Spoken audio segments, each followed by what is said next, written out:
যেই সমাজে বিয়েকে যত কঠিন করা হবে, যেই দেশে বিয়েকে যত কঠিন করা হবে, যেই দেশে বিয়ের ব্যাপারে যুবক যুবতীদেরকে যত নিরুৎসাহিত করা হবে, ওই সমাজে যারা ব্যভিচার, হারাম কাজ, নাফরমানির কাজ, আল্লাহর গজব নাজিলের কাজ তত বেশি বৃদ্ধি পাবে। কথা বলেন ঠিক কিনা? সারা দুনিয়া জেনার কারখানায় পরিণত হবে।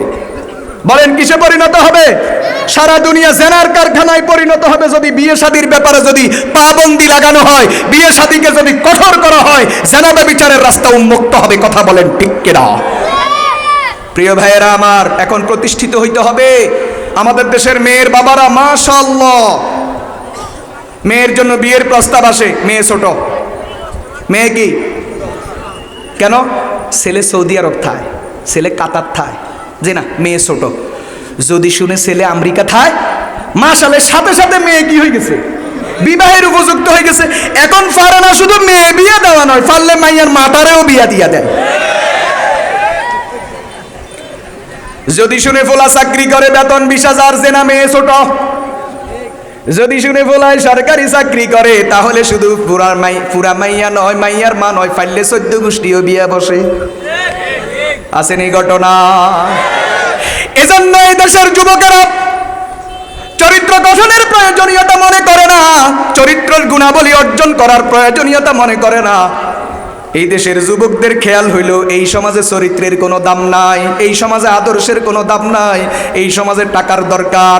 অতএব টাকা কামাও, প্রতিষ্ঠিত হও, প্রয়োজনে 2-4টার জীবন নষ্ট করো, 2-4টা জেনা ব্যভিচার করো, লিভ টুগেদার করো, হোটেলে যাও, বাথরুমে যাও, গাছের সিবাই যাও, পার্কে যাও, কোনো সমস্যা নাই, কিন্তু টাকা কামাও। যদি তুমি টাকা কামাইতে পারো, প্রতিষ্ঠিত হইতে পারো, চরিত্র খাল্লি বাল্লি, যেই কোনো এক মা আর বাবার আদরের দুলালিকে তুমি তোমার ঘরের বউ বানাইতে পারবা। কথা বলেন ঠিক কিনা? আল্লাহ হেফাজত করেন। এখন কখনো কখনো শোনা যায় বয়স কম, বিয়ে দেওয়া যাবে না। কেউ বিয়ের আয়োজন করছে, জায়গা মতো খবর পৌঁছায়, ভাঙ্গি দাও। আসেনি? তাহলে হালাল কাজ যেটা, সমস্ত নবীদের সুন্নাত, আল্লাহ রাসূল বলছেন আরবাউম মিন সুনানিল মুরসালিন, 4টা কাজ সকল নবীদের সুন্নাত। তার মধ্যে একটা আন-নিকাহ, বিয়ে শাদী, যেটা হালাল, যেটা বরকতের রাস্তা, যেটা বরকতের জিন্দেগি, যেটা রহমতের কাজ, ওই জায়গাতে বাধা, বয়সের বাধা, সামাজিক বাধা, প্রতিষ্ঠিত হওয়ার দোহাই বিভিন্ন ভাবে বিয়ে শাদীকে কঠিন করা হয়, বিয়ে শাদী ভেঙে দেওয়া হয়, বিয়ে শাদী বন্ধ করে দেওয়া হয়। কিন্তু এই বয়সের মেয়ে, 13 বছরের মেয়ে, 9 বছরের মেয়ে, 10 বছরের মেয়ে প্রেম করে, জেনা ব্যভিচার করে, প্রেমিকের সাথে ধরা খায়, এমনকি ধর্ষণের শিকার হয়, কই সেখানে কারো কোনো অ্যাকশন দেখি না, সেখানে কারো কোনো মাথা ব্যথা দেখি না। তাহলে এই দুনিয়া এমন এক দুনিয়া, যেই দুনিয়ায় হারাম নিয়ে কারো কোনো মাথা ব্যথা নাই, কিন্তু হালাল নিয়ে যত সব মাথা ব্যথা। কথা বলেন ঠিক কিনা?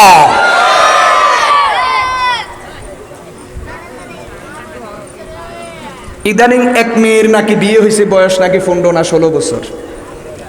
হায় হায়, বাম পাড়ার, নাস্তিক পাড়ার ঘুম হারাম, টকশো গরম, সভা সেমিনার গরম, আর ফেসবুকে তো গরমের হাতে দেওয়া যায় না, সব গরম। হায় হায়, 16 বছর বয়সে মেয়ের বিয়ে হয়েছে, তার ক্যারিয়ার শেষ। কি শেষ? ক্যারিয়ার শেষ, তার জীবন শেষ।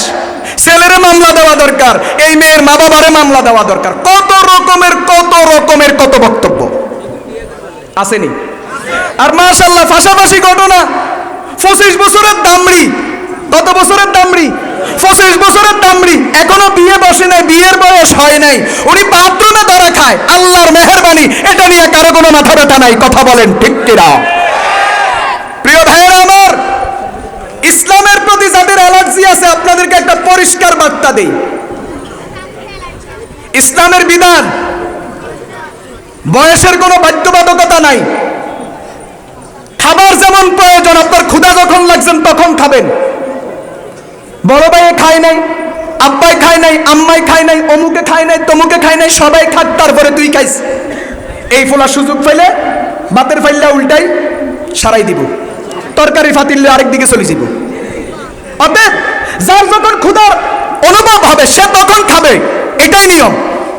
ঠিক তেমনি ভাবে যে যখন বিয়ের প্রয়োজন মনে করবে সে তখন বিয়ে করবে। যদি সে মনে করে বিয়ে না করলে আমি জেনাবে বিচারে লিপ্ত হব, চরিত্র হেফাজত করতে পারবো না, কোন দোহাই দিয়ে তাকে বিয়ের রাস্তায় অন্তরায় সৃষ্টি করা যাবে না, তার তখন বিয়ের ব্যবস্থা করতেই হবে। এটাই হলো শরীয়তের নিজাম। যদি কোন তোর এখনো বয়স কম, যদি কোন তুই এখনো প্রতিষ্ঠিত হস নাই, যদি কোন তোর বড় ভাই রয়ে গেছে, যদি কোন তোর মামতো বোন রয়ে গেছে, তাহলে হে কিন্তু সুযোগ পাইলে ও তো বাতের হাইল্লা লই ফালাইছে, এ সুযোগ পাইলে 4 সন্তানের মারে লই ফালাইবো।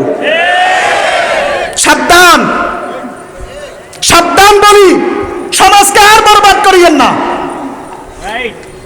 এজন্য পরিষ্কার বলি, যাদের ইসলামের প্রতি অ্যালার্জি আছে, ইসলামের পবিত্র বিধান, বিয়ে শাদীর মূল উদ্দেশ্য জীবন যৌবনের হেফাজত, চরিত্রের হেফাজত।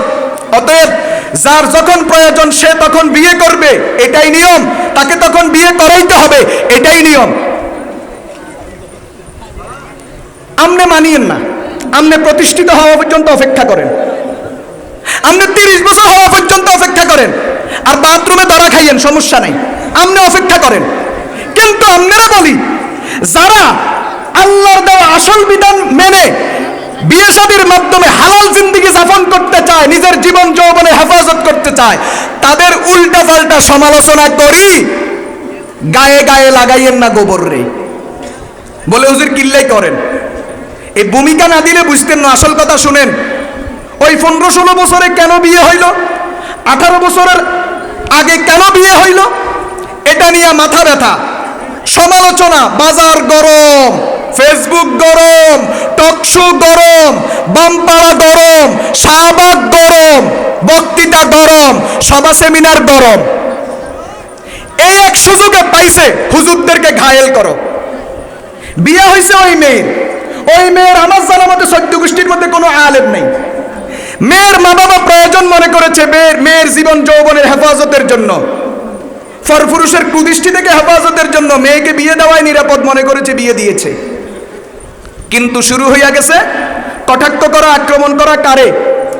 উলামায়ে কেরামকে, দিনদারদেরকে, আলেম সমাজদেরকে। এমন ভাবে কটাক্ষ করে যে এটার মতো অন্যায় আর কবিরা গুনাহ আল্লাহর দুনিয়াতে, বাংলার জমিন আর দ্বিতীয়টা নাই।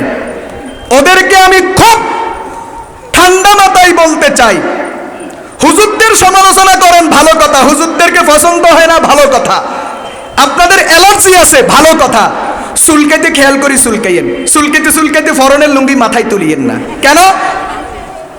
দেশ স্বাধীন হওয়ার পর থেকে এ পর্যন্ত 55 বছর বাংলাদেশ যারা চালাইছে, মৌলিকভাবে বাংলাদেশ চালাইছে 3 দলে। কয় দলে? ভালো করে শুনেন, এই কথা সবার দরকার। আওয়ামী লীগ, বিএনপি, জাতীয় পার্টি, জামাত, হেফাজত, চরমনাই, কওমি, আলিয়া, সবার দরকার। এই কথাটা সবাই শোনা দরকার। বাংলাদেশ স্বাধীন হওয়ার পর থেকে 55 বছর পর্যন্ত বাংলাদেশকে মৌলিকভাবে কয় দলে চালাইছে? ফাঁকে ফাঁকে ভিতরে 2 বছর, 1 বছর, 1.5 বছর, 6 মাসের জন্য ভিন্ন ভিন্ন কোনো সরকার আসছে। মৌলিক 3 দল।